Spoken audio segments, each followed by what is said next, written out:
Ovo bi vam se moglo baš jako svidjeti. Ovo je čista 10. Ja sam još baka, pa o tome moram misliti.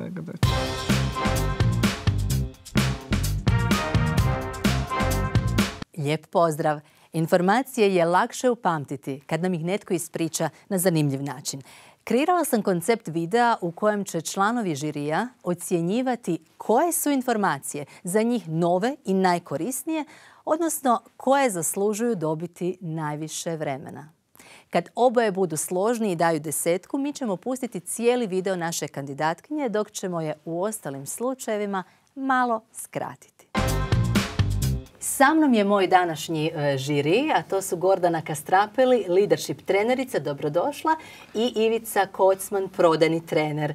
Kako je bilo pripremati se za današnju ulogu člana žirija? Pa uzbudljivo, znatiželjno. Evo, čekamo da vidimo kakve ćemo lijepe savjete ocjenjivati. Osim ovih visinskih priprema koje smo imali, ne znamo točno što ćemo čuti, tako da smo napeti i čekamo. A sada je vrijeme da upoznamo i našu natjecateljicu. Bok, ja sam Lana. Snimam videa samo zbog Anite, jer sam je vidjela njen koncept koji mi se jako svidio. Vjerujem da ćemo zajedno postići, ona na svoj način i ja na svoj, da privučemo publiku, da pokažemo nešto čime se bavimo, ali na drugačiji način, i zato me ti Anitini formati su mi baš neka posebna priča. I evo, cilj mi je da i ja izađem malo iz neke te zone svoje ugode i komfora i počnem raditi nešto pred kamerama, ali evo, na potpuno drugačiji način, i u zabavu i u smijeh i onako opušteno. Stres, anksioznost i depresiju možemo liječiti i kroz prostor, tako da ga uredimo više u nekakvim smirujućim zemljanim tonovima, i to u toplo-žutoj, može i naranđastoj, ali onako jednoj više zemljasto naranđastoj boji, i zelenoj, ali je dokazano da smanjuju agresivna stanja. To sam negdje pročitao, ali mislim da je korisno. Pa ja ću isto dati 10 zbog korisnosti, jer mislim da ljudi to trebaju čuti. Čista 10. Super, hvala. Oko ovog savjeta sam se jako potrudila.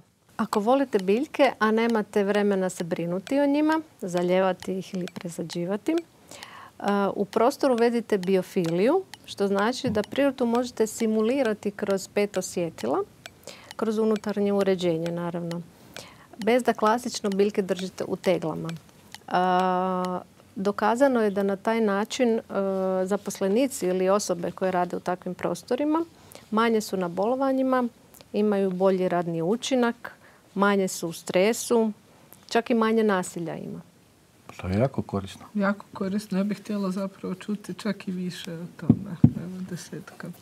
10 čista. Ovo je moj sljedeći savjet. Odlična formula za uređenje doma 60-30-10. Znači da se 60% uređujete primarnom bojom, na primjer neki glavni namještaj, kauč, neka sofa, boja zida. 30% je sekundarna boja, to mogu biti zavjese, tepih. Ovo je korisno, ali nekako mi se čini logično, možda nije baš tako nešto. Evo, ja bi dala 5. Ja isto dajem 5, jer šta sam? Ja bi po svojem, kako god. Mi se sviđa koja boja, to me... Nadam se da će vam se ovaj savjet više sviđati. Klasično kompostiranje traje od 3 do 6 mjeseci. Ali bokaši kompostiranje traje samo 2 do 3 mjeseca. Klasično kompostiranje proizvodi CO2, bokaši kompostiranje ne proizvodi CO2. Raspadanje je puno brže. Može se držati i u stanovima, nema neugodnog mirisa, i u njega možete bacati svu kompletnu hranu, što znači i meso, i kosti, i mliječni proizvodi. Znači sve može ići u taj sistem bokaši kompostiranja, što je super jer proizvodimo manje smeća. Ovo nikad čula, nisam da uopće postoji. Drži vodu, još jedino da čujemo nešto više, jel može i sirovo ili pečeno ili samo sirovo, znači povrće, meso i tako dalje. Više brine di ću držati tu kantu 2 mjeseca, koliko će biti. Na balkonu. Neka bude, daćemo 10. 10. Super, hvala.